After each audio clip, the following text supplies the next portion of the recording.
Point-to-point protocol. In this video, we are going to see point-to-point protocol, its frame format, transition phases in PPP, and the protocol stack. What is a point-to-point protocol or PPP? It is a most commonly used protocol in the data link layer, which provides a direct communication between two devices. It also controls and manages the transfer of data through internet. PPP provides several services, such as it defines the format of the frame to be exchanged.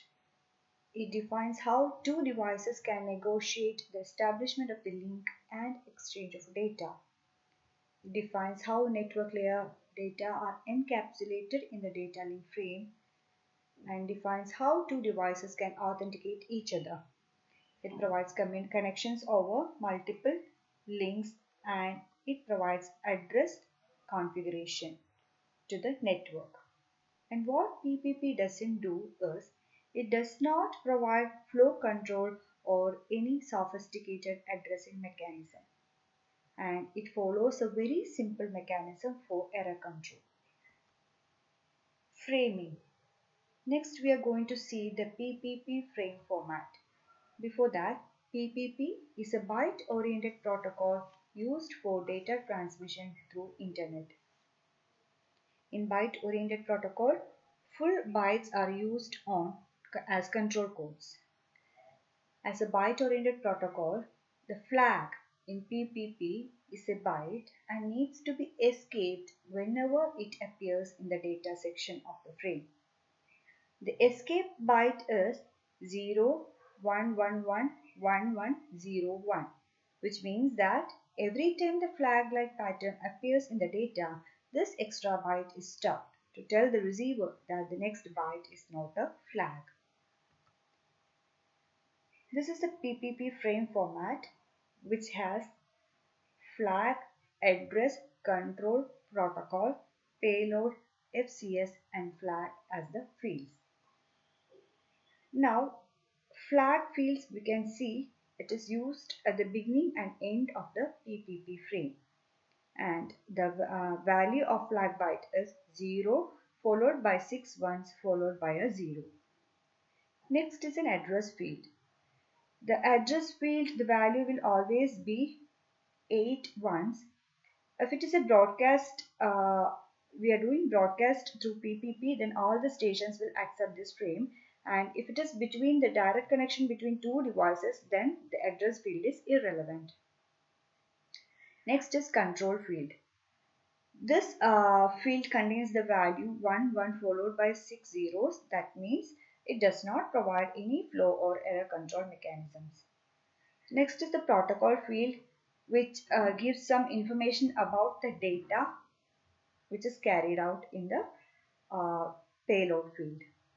Next is the payload field, which carries the original data and its length is variable. And the FCS field means frame check sequence. It contains the checksum for error control mechanisms. Next topic is transition phases in PPP. PPP connection go through different stages, different phases. The phases are dead, establish, authenticate, network, open, and terminate. In dead phase, the link is not used. There is no active carrier and the line is quiet. When two devices want to establish a connection, it goes to the establish phase. Here the negotiation between the two devices will be taking place, and if it is successful, it goes to the authentication phase. Authentication phase is an optional phase. If both the sending and receiving device want to do the authentication process, then only it will go to the authentication phase, otherwise it will go to the network phase. In authentication phase, they will send several authentication packets, and if the result is successful, then the connection goes to the networking phase. And if the authentication fails, it goes to the terminate phase. Network phase. In the network phase, both the devices will be negotiating on the protocols used at both the ends for sending and receiving the data. So the data will be sent only after this negotiation. Next is the open phase, which is where the actual data transfer takes place. The connection remains in this phase until one of the endpoints wants to end the connection. The last phase is the terminate phase. In this phase, the connection is terminated. So in the established phase, if the connection establishment fails, it again goes back to the dead phase. And in the authentication phase, if the authentication fails, it goes to terminate phase. In the transition phases, in these phases, PPP will use several protocols to establish the link, authenticate users, and to carry network layer data. So the protocols are link control protocol, authentication control protocol, and network control protocol. Link control protocol. It is responsible for establishing, maintaining, configuring, and terminating the link.